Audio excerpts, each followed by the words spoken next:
This week on The Inside Story, the price of learning.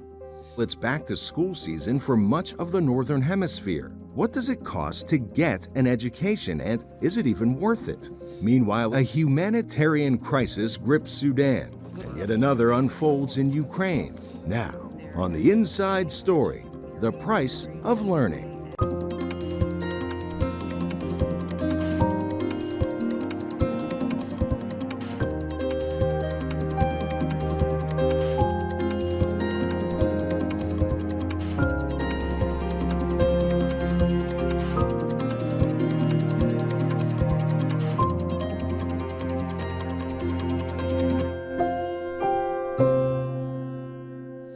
Welcome to The Inside Story. I'm Elizabeth Lee in Washington on the campus of the George Washington University, just a few blocks from the White House. More than 900,000 students from around the globe come to the United States each year to pursue college degrees, overcoming challenges ranging from high costs to restrictive visas. They often leave behind unimaginable hardships as they study far from home. However, returning home is where many students intend to put their America diplomas to work, hoping that what they learned here will help them improve the lives of their families and fellow countrymen. As the school year begins in the United States, we'll explore the value of an American college degree. According to Forbes, as of 2021, more than half of Americans aged 25 to 64 possess some form of higher education, whether that is through a university degree or industry-recognized certifications. However, for foreign students who are interested in studying in the U.S., the pursuit of knowledge may appear intimidating even before it starts. We spoke with Carol Kim, Vice President for Global Recruitment, Admissions, and Financial Aid at New York University, which is one of the most popular destinations for international students. I think families should really sit down and say, what is important? What is the importance for us as a family and for the student who is actually looking? What are they looking for in their college experience? And so a U.S. college experience offers things that are very different than a college experience elsewhere. And I say that because here is also a place where you can come and be undecided. Undecided doesn't exist in any other part of the world. And so someone who actually has turned 17 or 18 or 19 years old, they're a young adult, and they're not really sure what they want to do yet. In most other parts of the world, you have to decide. And that's what you're going to study. And that is what your path is set on. This is a place that we actually recognize that your frontal cortex is not quite formed yet. Your brain is still developing. You're still trying to figure out who you are as a person, and that we do not have students declare their major from the beginning. You can, if you would like. You can decide if you are very decided on the fact that you want to be a filmmaker. You would like to be an engineer. You want to come and start from the very beginning to be a neuroscientist. I mean, you can do all those things, but you can also come to college anywhere in the US and be undecided and explore. And I think curiosity and exploration is something that we in US higher education really support, as well as we think it's an important part of a student's discovery. And so it's something that is different than other parts of the world. And if that is something that is exciting for a family to see and to experience, I think it would be great. This would be a great place for them to come to.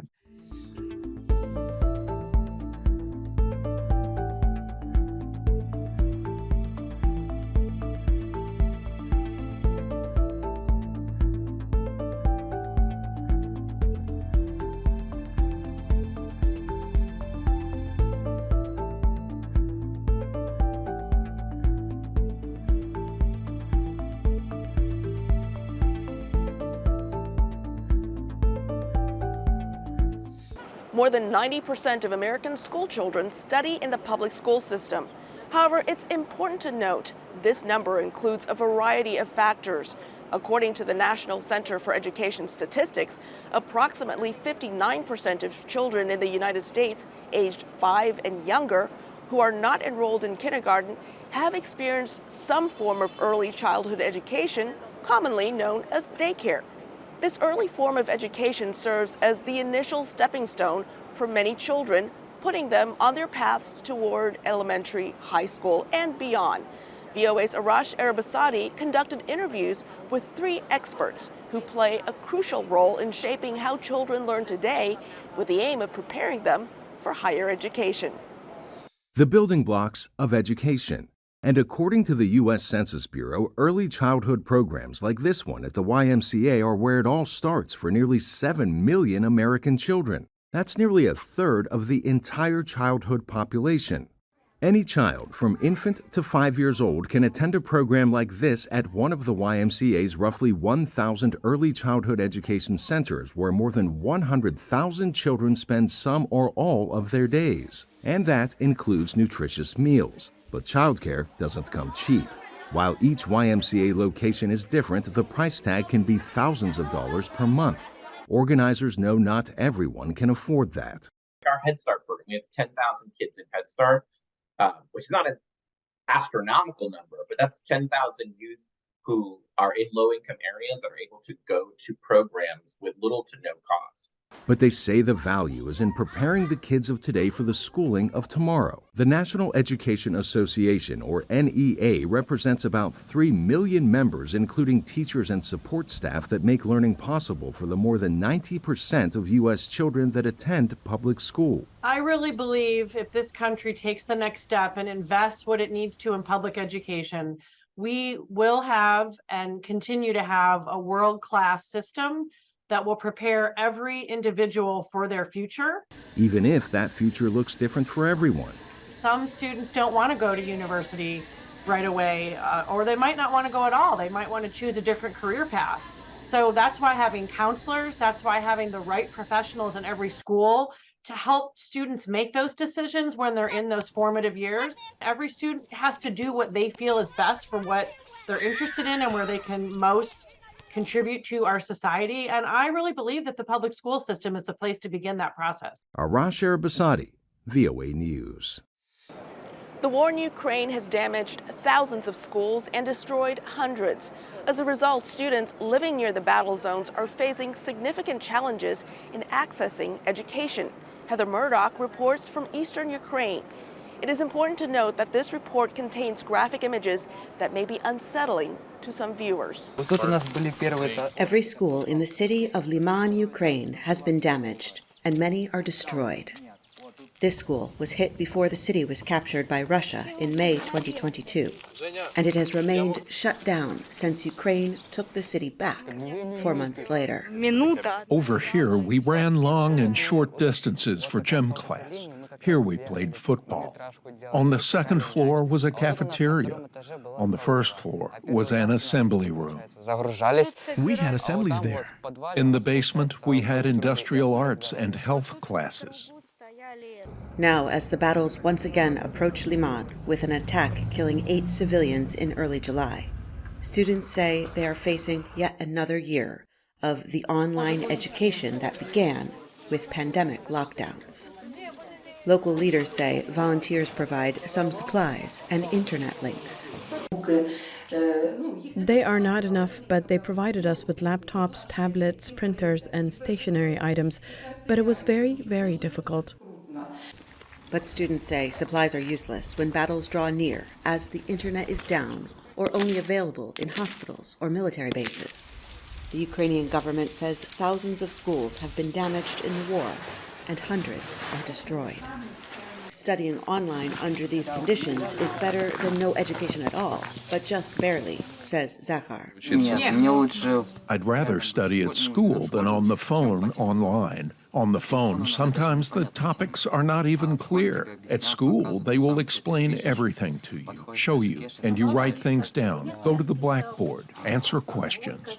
Other students tell us they are forgetting more from their in-person school days than they are currently learning. In Liman, there are just over 500 children struggling to get an education, as most families have long fled the area. Across Ukraine, millions of children's educations have been disrupted. Millions more children have fled the country, and more than 500 have been killed. Heather Murdoch, VOA News, Liman, Ukraine.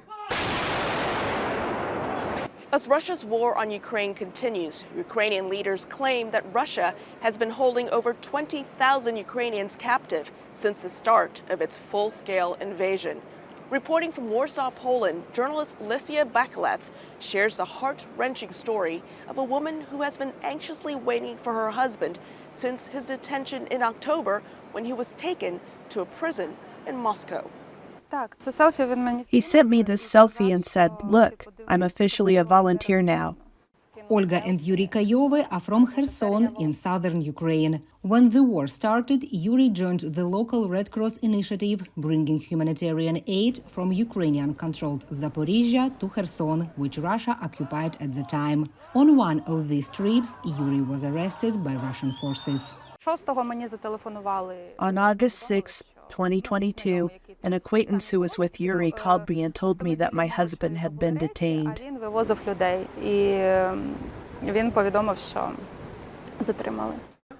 Later, she found out that her husband had been held in the occupied cities of Melitopol and Kherson and then transferred to a detention center in Simferopol. She heard no more and feared he was dead. On October 6, a lawyer from Simferopol called me. She sent me a photo of a note handwritten by my husband. That's when I realized that he was alive. The lawyer said Yuri was accused of participating in international terrorism. She said that a couple of weeks later, the lawyer informed her that her husband had been taken to the Lefortovo prison in Moscow. This October, it will be a year since he has been there, and there are many more like him, civilians from Ukraine considered Russian-held hostages. The UN says there are hundreds of cases. Ukrainian leaders say there are tens of thousands. Russia does not acknowledge holding civilians at all, let alone its reasons for doing so. The Ukrainian Parliament Commission for Human Rights claims about 23,000 to 25,000 Ukrainian civilian hostages, so such a high number. The Kayov family's story was included in the film Her Sons, which was based on evidence collected by the Raphael Lemkin Center for Documenting Russian Crimes in Ukraine. The film has 4 stories about civilian hostages. 3 of them are currently in prison in Russia, 2 in Moscow's Lefortovo prison. The 3rd is in the city of Rostov. The 4th person spent 54 days in captivity and then occupied Kherson and is now free.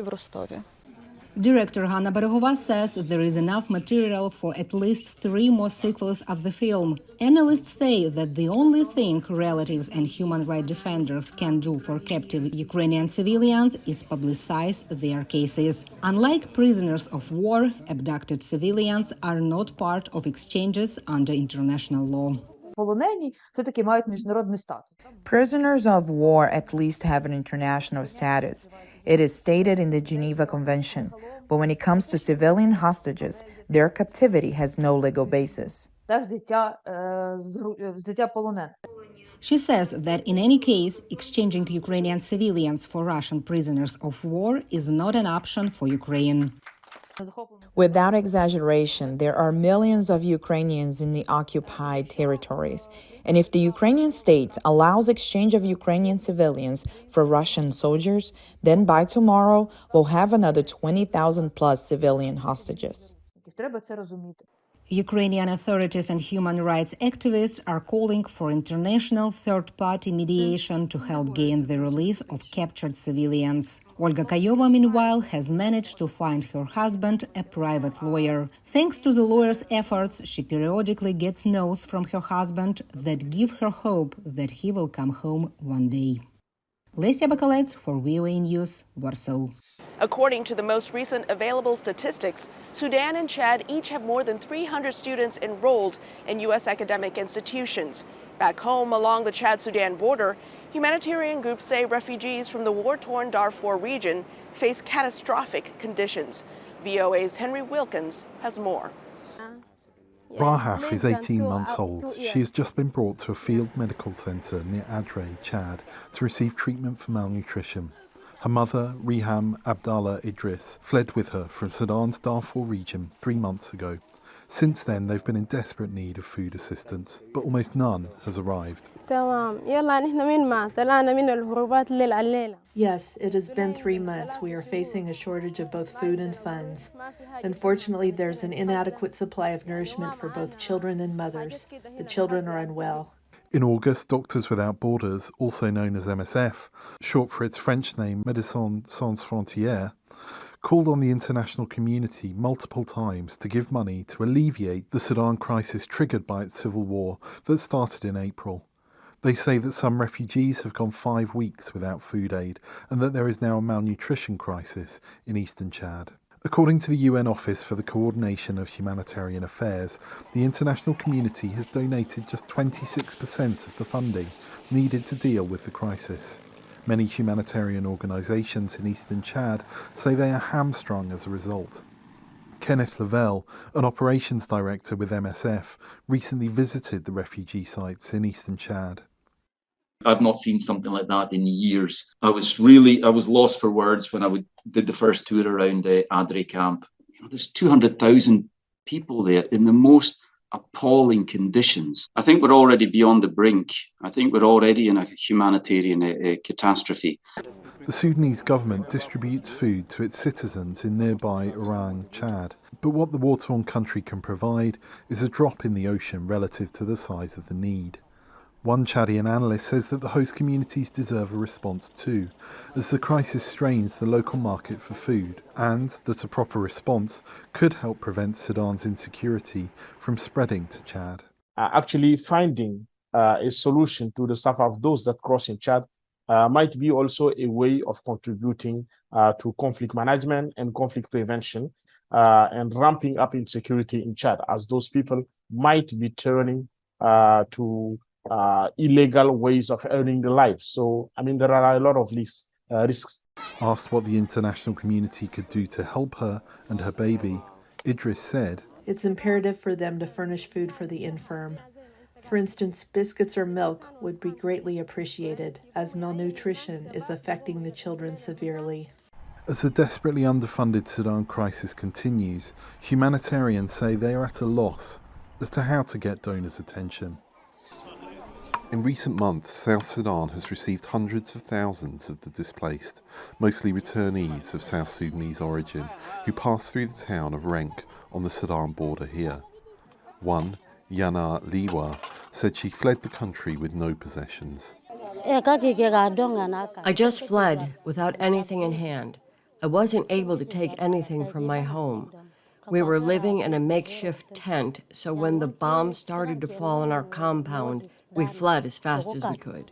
As thousands continue to arrive in South Sudan every week, Egypt, on Sudan's northern border, has effectively stopped refugees from entering the country.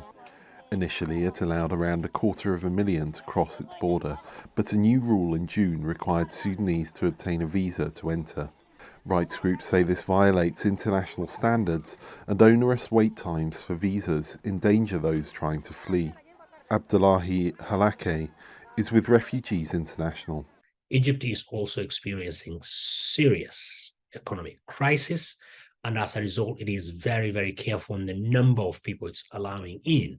And I think this is where, countries like the United States need to lean on Egypt and UNHCR to ask the Egyptian authorities to allow the Sudanese to come in. But that is not enough.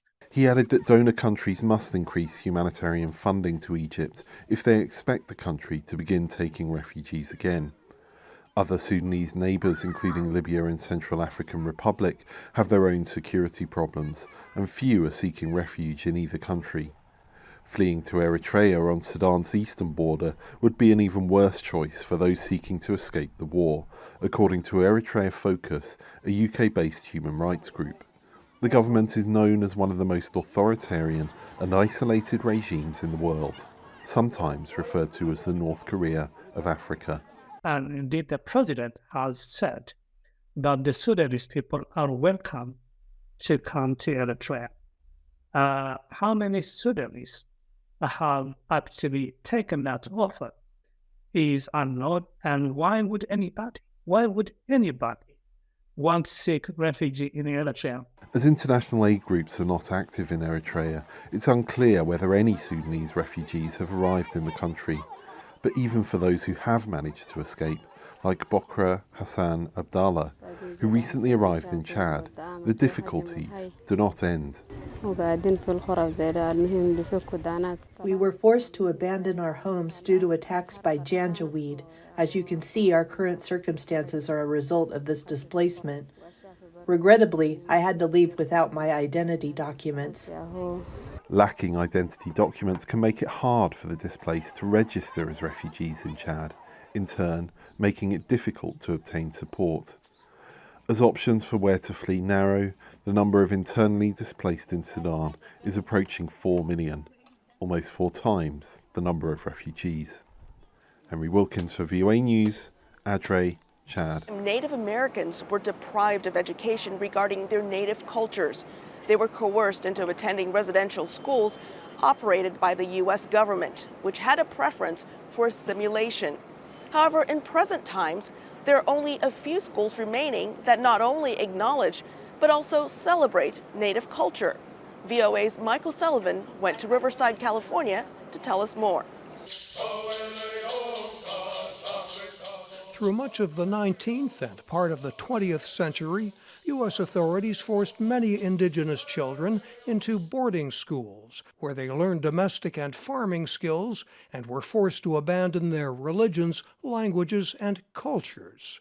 In Riverside, California, family members heard the stories of survivors at Sherman Indian High School, one of a handful of remaining government-funded boarding schools where today Native cultures are embraced instead of suppressed. U.S. Secretary of the Interior Deb Haaland and Assistant Secretary Brian Newland, both Native Americans, came to listen as part of the department's year-long tour called The Road to Healing. Curiosity brought one woman. I'm here because I wanted to see where my grandparents went to school, where they were taken, and also where my dad was born. Her grandparents fell in love here, and her family adopted a strategy to fight prejudice. They came out of the situation basically saying, well, the white man won the war, and maybe the only way to end discrimination for our kids would be education. Some stories ended badly. About 60 former Sherman Indian High School students who died while attending the school are buried in a nearby cemetery, victims through the years of disease or accidents. At some Indian schools, students were the victims of abuse. Erica Ben, a Navajo and more recent student here, says her time at the school expanded her horizons. She's working on a doctorate in the field of Native education.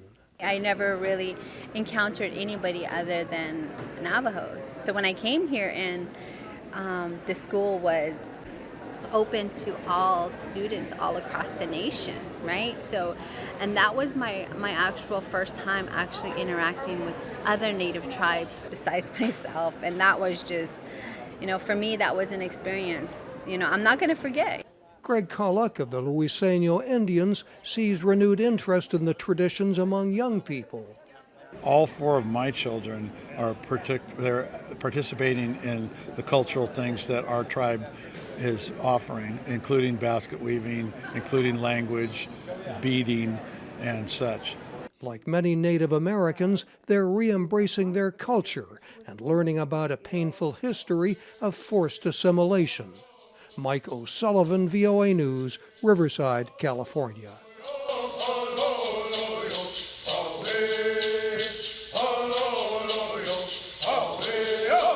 Thank you for being with us. Stay up to date with all the latest news at voanews.com. Follow us on Instagram and Facebook at VOA News. Follow me on X, formerly Twitter, at ELITV1. Catch up on past episodes at our free streaming service, VOA+. For all those behind the scenes who brought you today's show, I'm Elizabeth Lee. We'll see you next week on The Inside Story.